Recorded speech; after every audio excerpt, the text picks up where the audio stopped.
Oke, kembali lagi bersama gua di Maintenance ID.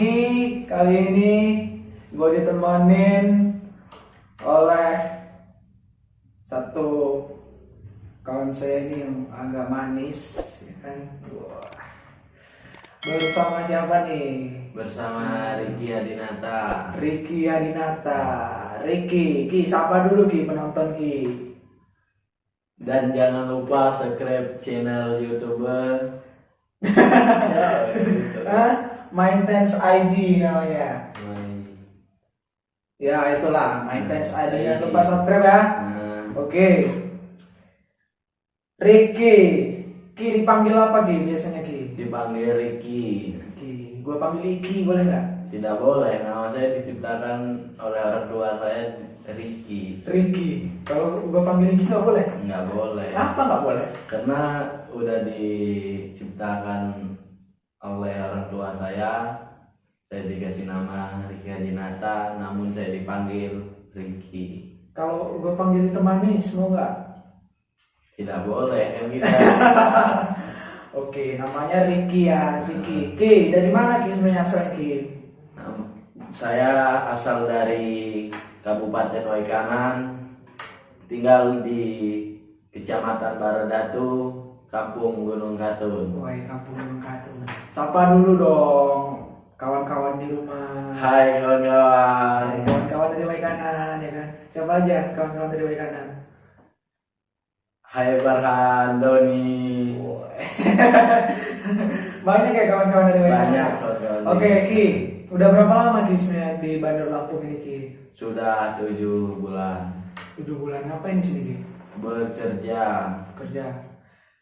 Jadi Ki, usia berapa sekarang? Usia baru meranjak 16 tahun. Baru beranjak 16 tahun. Udah lulus SMP? Belum, baru tamat SMP kelas 2. Namun saya gagal di kelas 2. Saya sekolahnya tidak terlalu fokus. Lalu saya bermain di luar dari mata pelajaran. Terus gimana? Lalu saya tidak sekolah lagi. Dikeluarin oleh guru. Namun hati saya menyesal tidak bersekolah lagi. Untuk kawan-kawan yang masih sekolah, semangatlah sekolah dan jangan putus asa. Sekolah itu adalah nomor 1 bagi kita semua. Nomor 1 ya. Jadi cuma lulus SD. Nah, baru ada ijazah SD. Baru ada ijazah SD. Terus gimana tuh? Kan cuma ada ijazah SD. Jadi kerjanya gimana? Saya bekerja dengan kepercayaan saya, dengan otot saya, dengan kepintaran saya bisa bekerja di situ. Wih, jadi pintar ya. Enggak kepintaran yang gimana tuh maksudnya? Pintaran tidak malas, dan kita harus pintar memisahkan benda-benda yang lain di situ. Jadi punya keahlian misah-misahin barang kayak gitu. Misah-misahin barang apa tuh? Emang kerjanya di mana? Itu barang kayak di PT rongsokan gitu. PT rongsokan. Oke. Jadi kerja di kayak pengepul rongsokan gitu ya. Nah, di situ tugasnya ngapain kamu? Tugas saya menyutir, memisahkan benda-bendanya. Kayak plastik, kayak besi itu dipisahin. Oh. Jadi sebelum kerja di situ sempat kerja di mana lagi? Saya sempat bekerja di Jakarta, di Depok. Di Depok. Kerjanya apa di sana? Jadi OB pembantu rumah tangga. Pembantu rumah tangga. Gaji berapa di sana di sana? 1.300.000. Cukup nggak buat kehidupan sehari-hari? Insya Allah cukup kalau kita jalanin dengan uang itu dengan baik. Jadi kalau kerja di sini gaji berapa Ki? Gaji 1 juta. 1 juta. Nah, untuk di masa kayak gini nih lagi COVID-19 nih, lagi ada virus kayak gitu. Terus cukup nggak itu untuk keperluan sehari-hari gitu? lumayan cukup karena namun saya masih muda, belum menikah, belum ada beban, belum ada tanggung beban. Jadi cuman ngurusin diri sendiri lah ya, ngurusin diri sendiri. Nah, itu juga, jadi ketika kerja itu dapat gaji, kamu buat kamu sendiri apa buat orang tua juga? Prinsip saya dua, satu untuk orang tua dan satu untuk diri saya. Satu untuk orang tua, jadi tetap mengingatkan kedua orang tua saya. Tetap ingat kedua orang tua ya. Jadi kedua orang tua masih kerja nggak di rumah? Masih. Kerjanya di bagian apa? Yang satu bapak kerja di usaha karet, yang satu ibu jadi ibu rumah tangga, ngurusin adek. Ngurusin adek sendiri. Berarti nggak kerja ya ibunya ya, cuma di rumah aja. Terus Ki, di Bandar Lampung ini tinggal sama siapa Ki? Di Bandar Lampung ini tinggal di BKP Kemiling Permai. Ki, jadi sulit nggak sih Ki sebenarnya Ki nyari kerjaan dengan ijazah SD gitu? Bagi saya sangat sulit. Sulitnya gimana Ki? Sulitnya karena saya tidak tamat dengan ijazah SMA. Jadi waktu kerja itu ditanyain ijazah kayak gitu nggak? Tidak, kalau di usaha PT Rongsokan ini tidak dipertanyakan ijazah. Jadi langsung masuk aja ya. Terus selama di situ Ki, diajarin apa aja? Dapat apa aja selama di situ? Dapat keahlian, namun dapat keterampilan, belajar dengan banyak hal, apa aja yang apa yang bisa dikerjakan kita kerjakan. Itu. Jadi kerja, jadi bukan hanya kerja aja ya, tapi bisa dapat pembelajaran dari dunia kerja itu sendiri ya. Punya cewek nggak Ki? Punya. Siapa namanya?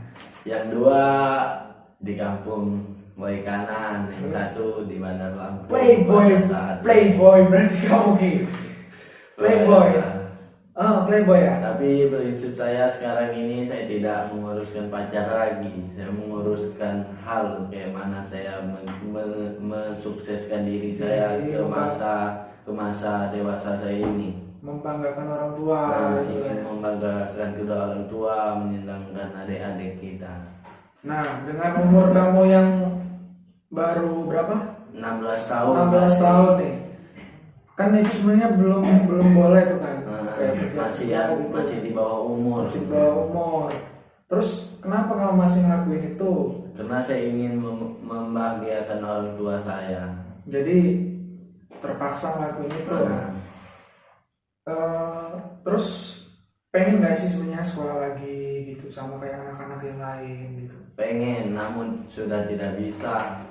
Nggak bisa kenapa? Karena orang tua kita belum mampu untuk membayarkan keuangan sekolahan kita. Jadi nggak lanjut sekolah karena gara-gara itu. Gitu. Jadi nggak lanjut sekolah gara-gara kedua orang tua susah ya untuk lanjut lagi. Namun sekarang kedua orang tua saya juga sudah pisah. Pisah gimana maksudnya? Yang satu bapak saya sudah nikah lagi, ibu saya ditinggalin. Jadi broken home, cerai gitu. Terus selama kamu di Waikanan itu tinggalnya sama siapa? Sama bapak atau sama ibu? Tinggal sama nenek dari orang tua ibu saya. Nenek. Terus ibu berarti nggak berada di Waikanan di situ? Tidak. Merantau juga. Jadi gitu. Oke, jadi Iki ini adalah salah satu pemuda, salah satu pemuda dari Waikanan yang merantau ke Bandar Lampung. Nah, jadi Iki ini salah satu anak yang putus sekolah gara-gara banyak main ya dia. Banyak main. Jadi sebenarnya banyak sekali anak-anak yang punya nasib sama kayak Iki ini, ketika dia seharusnya masih sekolah tapi karena faktor ekonomi kedua orang tua yang tidak bisa mendukung dia harus lanjut sekolah, dia harus putus sekolah. Ditambah lagi katanya bapak ibunya bisa, jadi semacam broken home. Dan ini memang sangat mempengaruhi sekali mental anak. Nah ketika orang tua itu berpisah, perasaan kamu gimana Ki? Perasaan hati saya tidak semangat dan putus asa di saat orang tua saya berpisah. Hati saya sedih. Orang-orang mempunyai kedua orang tua di mana mereka disenangkan oleh kedua orang tua, namun saya tidak, oleh adik-adik saya. Jadi punya adik-adik juga ya? Punya. Nah, gimana sih rasanya ketika bapak dan ibu udah gak satu rumah lagi?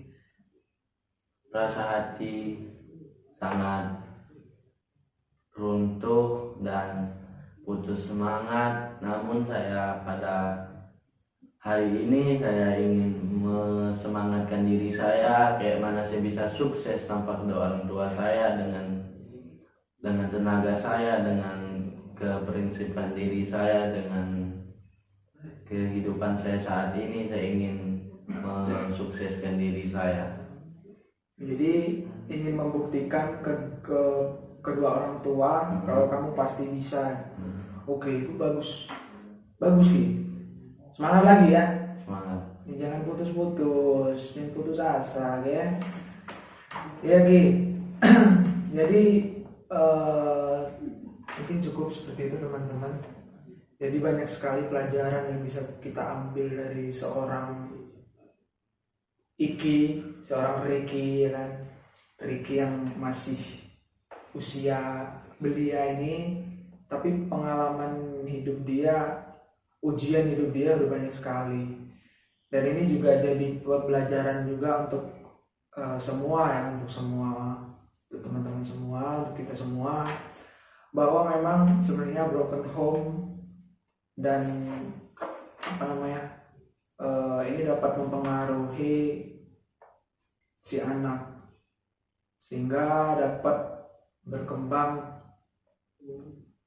dengan baik gitu. Jadi perkembangannya itu jadi terhambat karena broken home itu tadi. Nah Ki, pesan-pesan nih Ki buat teman-teman di rumah nih Ki, gimana Ki? Yang mungkin punya nasib sama nih kayak kamu. Yang untuk teman-teman di rumah, teruslah semangat dan jangan putus asa ketika kalian ditinggali kedua orang tua kalian. Kalian pasti bisa sukses dengan tanpa kedua orang tua kalian. Itu saja pesan dari saya. Jangan putus asa dan terus semangat. Semangat gimana guys? Semangat. Tidak logika. Jadi Ki, itu mungkin cukup segitu Ki. Jadi terima kasih sudah hadir di podcast kali ini bersama gua di sini. Ya, pesan saya buat kamu tetap semangat, jangan putus asa, ya rajin-rajin kerjanya ya kan. Buktiin ke orang-orang di luar sana kalau kamu pasti bisa ya. Oke, terima kasih, mungkin cukup itu teman-teman di rumah. Buat para maintainers, jangan lupa komen di bawah. Jadi seperti apa pengalaman teman-teman? Apakah teman-teman punya pengalaman yang sama dengan Ricky ini? Oke, cukup sekian podcast kali ini dan sampai jumpa di video selanjutnya. Bye.